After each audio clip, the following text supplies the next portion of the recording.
حضرت حور کی شہادت کے بعد امام حسین علیہ السلام کا ایک ایک ساتھی اللہ کے دین پہ قربان ہو جاتا ہے۔ حضرت عباس کے جتنے بھی بھائی تھے وہ سب امام حسین کے قدموں میں قربان ہوتے ہیں۔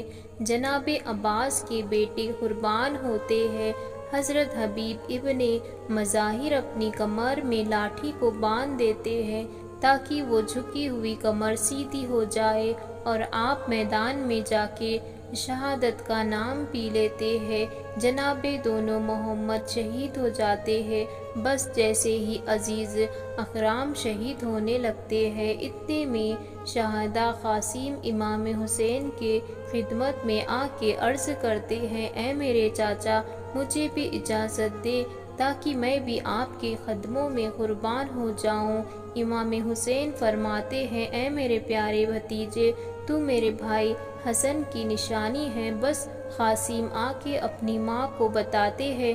آپ کی ماں بیویوں میں پردہ فرماتے ہیں، اے بیٹے، تمہارے بابا حسین نے یہ وصیت کی تھی، ایک وقت ایسا آئے جب پوری دنیا میرے بھائی حسین کے خلاف ہو جائے گی، اس وقت یہ تعویذ جو قاسم کے وضو پر باندھا ہوا ہے، اس کے کھولنا تاکہ میرا بھائی میرے بیٹے قاسم کو اجازت دے دے اور میرا بیٹا قاسم میرے بھائی حسین کے قدموں پہ قربان ہو جائے۔ بس شہزادہ قاسم کو اجازت ملنی ہے۔ آپ میدان میں جاتے ہیں، جیسے ہی آپ شیر کی طرح لڑتے ہیں، مغرب کا لشکر مشرق کی طرف، مغرب کا لشکر مغرب کی طرف بھاگتا ہے۔ آپ گھوڑوں کی چھین سے زمین پہ آتے ہیں اور آپ کا جسم پامال ہو جاتا ہے۔ امام حسین جیسے ہی اپنے بھتیجے کی لاش پہ پہنچتے ہیں تو جیسے پھولوں کو چنا جاتا ہے، ویسے ہی اپنے بھتیجے کے جسم کے ٹکڑے آبا میں جمع کیے۔ بس جیسے ہی قاسم کی پامال لاش خیمے میں پہنچتی ہے، بیویاں روتی ہیں۔ اتنی دیر میں جناب عباس فرماتے ہیں، اے میرے مولا حسین، اب تمام ساتھی شہید ہو گئے ہیں، مجھے اجازت دے دے۔ امام حسین فرماتے ہیں، اے عباس، تو فوج کا سپہ سالار ہے، تجھے اجازت کیسے دوں؟ جناب عباس فرماتے ہیں، مولا، اب اس فوج میں سوائے اکبر اور آپ کے کوئی نہیں رہا۔ پھر آپ فرماتے ہیں، اے میرے مولا، بچے بہت پیاسے ہیں، 3 دن مسلسل پیاسے رہنے کی وجہ سے اب بچوں سے پیاس برداشت نہیں ہوتی اور مجھ سے اس کا تڑپنا دیکھا نہیں جاتا، مجھے حکم دے دے، میں دریا سے پانی لے کے آؤں۔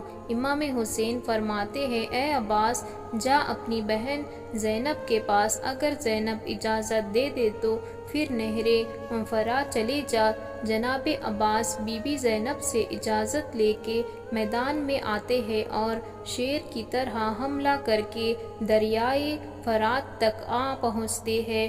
مشک میں پانی بھر کے وہاں سے واپس پلٹ ہی رہے تھے، اتنی دیر میں عمر بن سعد کہتا ہے، دیکھتے کیا ہو، اگر پانی حسین کے کماب تک پہنچا تو اس کو مار دینا بہت مشکل ہے، عباس کو گھیر لو اور دور دور سے تیر چلاؤ، وار کرو تاکہ عباس خیمے تک پانی نہ پہنچا سکے۔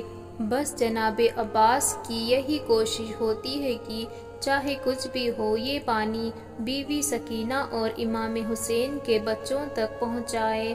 ظالم تیروں کی بارش کرتے رہتے ہیں، اتنی دیر میں ایک ظالم چپکے سے جانے عباس پہ وار کرتا ہے کہ آپ کا ایک بازو قلم ہو جاتا ہے۔ آپ علم اور مشق دوسرے بازو میں سنبھالتے ہیں۔ جب دوسرا بازو بھی شہید ہو جاتا ہے تو آپ علم اور ماشا کو اپنے دانتوں میں سنبھال کے تیز تیز خام کی طرح بڑھتے ہیں۔ تاریخ نے لکھا، آپ پہ اتنی تیروں کی بارش ہوتی ہے کہ آپ کا پورا جسم تیروں سے ڈھکنے لگتا ہے اور ایک تیر آپ کی آنکھ میں آ لگتی ہے اور ایک تیر اس مشق کو لگتا ہے جس میں جناب عباس نے بیوی سکینہ اور بچوں کے لیے پانی جمع کیا تھا۔ بس جیسے ہی آپ دیکھتے ہیں کہ مشق سے پانی بہنا شروع ہو گیا، آپ جھک کے اپنی آنکھ سے تیر نکالنا چاہتے ہیں، اتنی دیر میں ظالم پیچھے سے وار کرتا ہے اور آپ گھوڑے کی جیت سے زمین پہ آتے ہیں اور آپ آواز دیتے ہیں، اے میرے آقا حسین میری مدد کرے۔ امام حسین جناب عباس کی لاش پہ آتے ہیں، آپ وصیت کرتے ہیں کہ اے میرے مولا میری لاش کو خیمے نہ لے جانا، کیونکہ سب سے لے کر اب تک اپنے بہت لاشیں اٹھائی ہے اور میں بچوں سے شرمسار ہوں کہ میں نے پانی سکینہ اور اصغر تک نہیں پہنچایا۔ بس مولا حسین خالی مشق اور علم لے کے خیمے میں آتے ہیں۔ بچے دور سے جب علم کو دیکھے تو انہوں نے لگا شاید عباس آ رہا ہے، لیکن دیکھتے ہیں کہ خالی مشق اور خون سے بھرا ہوا علم امام حسین لے آ رہے ہیں، اور چاچا امام حسین کے ساتھ نہیں، بس بچے رونا شروع کرتے ہیں۔ امام حسین بچوں کو دلاسا دے کر کہتے ہیں کہ تمہاری پیاس کو رہتی دنیا تک یاد رکھا جائے گا، میرے نانا کے دین کو بچانے کے لیے اے میرے بچوں تمہارا پیاسا رہنا ضروری ہے۔ اتنی دیر میں جناب علی اکبر فرماتے ہیں، بابا اب مجھے اجازت دے۔ امام حسین رضی اللہ تعالی عنہ اکبر کا ماتھا چومتے ہیں، آپ اپنی ماں اور بہنوں سے اجازت لے کر میدان میں آتے ہیں اور خطبہ دیتے ہیں، اے لوگو دیکھو میں تمہارے رسول محمد مصطفیٰ صلی اللہ علیہ وسلم کا ہم شکل ہوں، میں وہ بیٹا ہوں جس کو میرے بابا حسین نے دعا مانگ کے اللہ سے مانگا تھا کہ اے اللہ مجھے ایسا بیٹا دے جو میرے رسول کی صورت ہو۔ ایسے لوگوں حملے منہ میں کیونکہ ہم پہ ستم کر رہے ہیں، ہمارا راستہ کیوں روکا ہے، ہمیں چھوڑو ہم کہیں دور چلے جائیں گے۔ ظالم کہتے ہیں اکبر کی بات نہ سنو، اس کو شہید کر دو۔ تاریخ نے لکھا سینکڑوں یزید کے فوج کے سپاہی علی اکبر پہ حملہ کرتے ہیں، دیر تک آپ لڑتے رہتے ہیں، بلکریاں دیتے ہیں، بس علی اکبر گھوڑے کی چین سے زمین پہ آتے ہیں اور آواز دیتے ہیں، بابا میری مدد کرے۔ امام حسین کبھی اڑتے ہیں کبھی گرتے ہیں۔ تاریخ نے لکھا جیسا کوئی بچہ اپنے گھٹنوں کے سہارے چلتا ہے، ویسے ہی آپ اپنے بیٹے کی لاش پہ پہنچتے ہیں اور آواز بلند کرتے ہیں، اے اللہ میں نے اسلام کے لیے اپنا اکبر بھی قربان کر دیا۔ آپ دیکھیں اکبر کا ایک ہاتھ آپ کے سینے پر ہے، آپ پوچھتے ہیں اے میرے بیٹے کیا کوئی تکلیف ہے؟ جناب اکبر فرماتے ہیں، بابا ایک ظالم نے میرے سینے پہ برچھی ماری اور کہتا گیا۔ اب دیکھتے ہیں وہاں بوڑھا باپ اپنے بیٹے کے سینے سے یہ برچھی کیسے نکالتا ہے۔ بس امام حسین علی اکبر کا ہاتھ سینے سے ہٹاتے ہیں اور ایک ہاتھ اپنا زمین پہ کربلا پہ رکھتے ہیں، ایک ہاتھ سے وحشی کو پکڑتے ہیں اور کہتے ہیں، اے دادا ابراہیم دیکھ میں اپنا اسماعیل کیسے ذبح کرتا ہوں۔ جیسے ہی کھینچتے ہیں تو اکبر امام حسین کی گود میں تڑپنے لگتے ہیں۔ آپ کہتے ہیں، اے اللہ میرے بچے کی قربانی قبول کرنا۔ بس علی اکبر کی لاش کو اٹھائے خیمے آتے ہیں اور بی بی ام لیلہ اور بی بی زینب سے کہتے ہیں، میرے بیٹے کی قربانی قبول ہو گئی۔ پھر آپ میدان میں آ کے حجت تمام کرتے ہیں اور کہتے ہیں، اے میرے نانا کی امت میں تمہارے رسول کا نواسا ہوں اور ان خیمے میں تمہارے رسول کی بیٹیاں ہیں، ہم نے 3 دن سے پانی نہیں پیا، ہمارا کیا قصور ہے؟ وہ سب کہتے ہیں، تمہارا یہ قصور ہے کہ تم علی کے بیٹے ہو، یہ سب علی کی اولاد سے بدلہ لینا آئے ہیں۔ امام حسین فریاد بلند کرتے ہیں کہ ہے کوئی مجھ غریب کی مدد کرنے والا؟ تمام لوگ ہنستے رہتے ہیں، لیکن خیمے میں ایک جھولے سے شہادہ خود کو گرا دیتا ہے اور آواز بلند کرتا ہے، اے میرے مولا، ابھی میں زندہ ہوں۔ جب رونے کی آواز امام حسین ان کے کانوں تک آ پہنچتی ہے، آپ خیمے میں آتے ہیں اور کہتے ہیں کہ اے بیویاں، ابھی تمہارا وارث زندہ ہے، کیوں اتنی زور سے رو رہی ہو؟ بیویاں کہتی ہے، جیسے ہی آپ نے حلق نصیر یعنی سننا کی صدا دی، یہ بچے تب سے مسلسل تڑپ رہے ہیں۔ امام حسین علی اصغر کو سینے سے لگاتے ہیں اور اس 6 ماہ کے بچے کو میدان میں لے آتے ہیں اور کہتے ہیں، اے ظالموں، اگر تمہاری جنگ ہے تو مجھ سے ہے، اس 6 ماہ کے بچے نے تمہارا کیا قصور کیا ہے؟ ارے 3 دن مسلسل پیاسا رہنے کی وجہ سے اس کی ماں کا دودھ خشک ہو گیا ہے، بس تھوڑا سا اس کو پانی پلا دو۔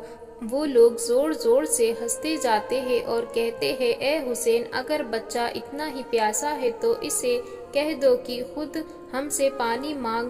امام حسین علی اصغر کو دیکھ کے کہتے ہیں اور فرماتے ہیں، اے میرے بیٹے، اپنے نانا کی امت سے پانی مانگ۔ علی اصغر فوج کی آنکھوں میں آنسو ڈال کے کہتے ہیں، اے میرے نانا رسول اللہ کی امتی ہو، میں تمہارے رسول کا بچہ ہوں اور 3 دن کا پیاسا ہوں، مجھے تھوڑا پانی دے دو۔ علی اصغر کا وہ تڑپنا اور آپ کے الفاظ میں وہ درد سن کے فوج یزید ہل جاتی ہے۔ اتنی دیر میں عمر بن سعد کہتے ہیں کہ دیکھ کیا کر رہا ہے، یہ فوج پوری باقی ہو جائے گی، جلدی نشانہ لے اور اس بچے کا کام تمام کر۔ بس وہ حملہ 3 نوکوں کے بال تیر نکلتا ہے۔ تاریخ نے لکھا، وہ تیر اتنا وزوی تھا کہ علی اصغر کو چیر کے امام حسین کے بازو میں لگاتا ہے۔ علی اصغر مسکراتے رہتے ہیں اور آپ کے جسم سے خون بہتا جاتا ہے۔ امام حسین اپنے بچے کو شہید ہوتا ہوا دیکھ کے روتے ہیں، کہتے ہیں کہ اے خون آسمان کے حوالے کرے۔ آسمان تڑپ کے کہتا ہے، اے نواسۂ رسول، ہم قیامت تک پانی نہیں برسائیں گے۔ آپ چاہتے ہیں خون کو زمین کے حوالے کرے۔ زمین رو کے کہتی ہے، اے نواسۂ رسول، ہم قیامت تک اناج نہیں اگائیں گے۔ اپنے بچے کے خون آپ کو اپنے چہرے پر مل لیا اور خیمے میں آ کے بی بی زینب کو آ کر دیتے ہیں اور کہتے ہیں، تمہارا اکبر کی قربانی قبول ہو گئی۔ بس پھر پھٹے پرانے کپڑے پہن کے اپنے بیٹے سجاد کے خیمے میں آتے ہیں، جو اس وقت بستر بیماری پہ ہوتے ہیں۔ آپ فرماتے ہیں، اے سجاد، اپنے باپ کا آخری سلام قبول کر۔ امام سجاد کہتے ہیں کہ مجھے بھی اجازت ملے میدان میں جانے کی۔ امام حسین فرماتے ہیں، سجاد، تمہارا اس دھیان اچھا نہیں، اتنا آسان نہیں، بیٹا ہمیں شہید ہو لینے دو، آپ کے بعد تمہارے بیٹیاں اور بہنوں کے ساتھ قیدی ہونا ہے اور کوفہ اور شام کے بازاروں میں پتھر کھانے ہیں۔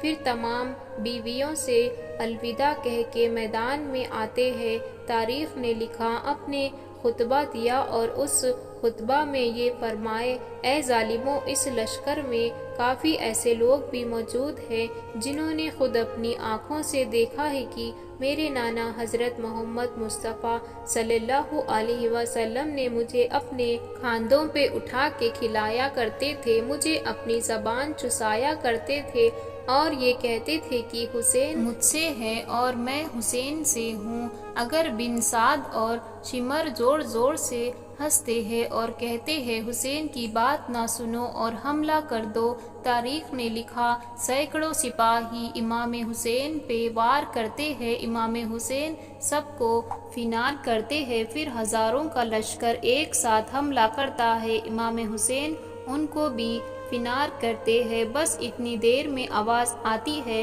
حسین پہ ایک ساتھ حملہ کرو۔ بس ایک طرف رسول اللہ کا نواسہ جو 3 دن کا بھوکا پیاسا ہے اور دوسری طرف 9 لاکھ کا لشکر امام حسین شیر کی طرح ایسے حملہ کرتے ہیں، فی فوج بھاگنا شروع کر دیتی ہے، کوئی دریا فرات کی طرف بھاگتا ہے تو کوئی قافے کی طرف واپس پلٹ جاتا ہے۔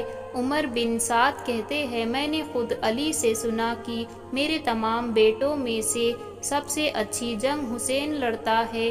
اے لوگو، حسین کو ہاتھ دینا ناممکن ہے، بس دور چلے جاؤ اور حسین کو تیر مارو اور کچھ سپاہی جا کے خیمے کو آگ لگا دے۔ جب حسین خیمے کی طرف جائے تو تم تیر مارنا، اور جب حسین تمہاری طرف آئے تو تم تیر کی طرف پلٹنا۔ بس سپاہی دور جا کے امام حسین کو تیر مارنا شروع کرتے ہیں۔ تاریخ نے لکھا، کوئی نیزہ مارتا ہے، کوئی بھلا پھینکتا ہے اور کوئی تیر مارتا ہے، کوئی تلوار مارتا ہے۔ جس کے پاس مارنے کے لیے کچھ نہیں ہوتا وہ کربلا کی گرم زمین سے پتھر اٹھا کے امام حسین کو مارتا ہے، اور وہ خیمے کی آگ لگانے کی صورت میں بیویوں کی آوازیں بلند ہوتی ہیں۔ امام حسین کبھی خیمے کی طرف جاتے ہیں، کبھی میدان کی طرف آتے ہیں، بس آواز غیب آنے لگتی ہے، اے حسین تیرا اللہ تجھ سے راضی ہو گیا۔ امام حسین اپنی تلوار کو روک لیتے ہیں اور فوجی یزید سے کوئی ظالم امام حسین کی پشتینی گھوڑے کی چین سے زمین میں آتے ہیں اور سجدہ رخ میں چلے جاتے ہیں۔ مسلسل اللہ کی دربار میں عرض کرتے ہیں، اے اللہ تیرا شکر ہے کہ تو نے محمد کے اس نواسے کو اس عزیز امتحان کے لیے چنا۔ تمام جلتے رہے اور یہ آپ اللہ کا شکر ادا کرتے رہے۔ اتنی دیر میں ظالم آگے بڑھتے ہیں اور امام حسین کا سر کاٹنا چاہتے ہیں۔ تاریخ نے لکھا، جو بھی امام حسین کے قریب آیا، امام حسین کی آنکھوں میں ان کو رسول اللہ صلی اللہ علیہ وسلم کا چہرہ نظر آیا، وہ دور چلے گئے۔ شمر کہتا ہے، یہ کام مجھ سے ہی ہونا ہے۔ بس وہ نواسۂ رسول کا سر کاٹ کے نیزے پہ بلند کرتا ہے اور امام حسین کے جسم مبارک پہ گھوڑوں کو دوڑاتے جاتے ہیں۔ آپ کی لاش کو پامال کر دیا جاتا ہے، آپ کے ییام کو لوٹا جاتا ہے، آپ کی مستورہ کو یہ چادر کر کے قیدی بنایا جاتا ہے، لیکن آپ کا سر مبارک کاٹنے کے بعد بھی نوک نزاع پہ بلند ہو کر تمام انسانوں کے نزدیک یہ پیغام دیتا ہے کہ لا الہ الا اللہ محمد رسول اللہ کے سوا کوئی عبادت کے لائق نہیں، اور میرے نانا حضرت محمد مصطفیٰ صلی اللہ علیہ وسلم اللہ کے رسول ہے۔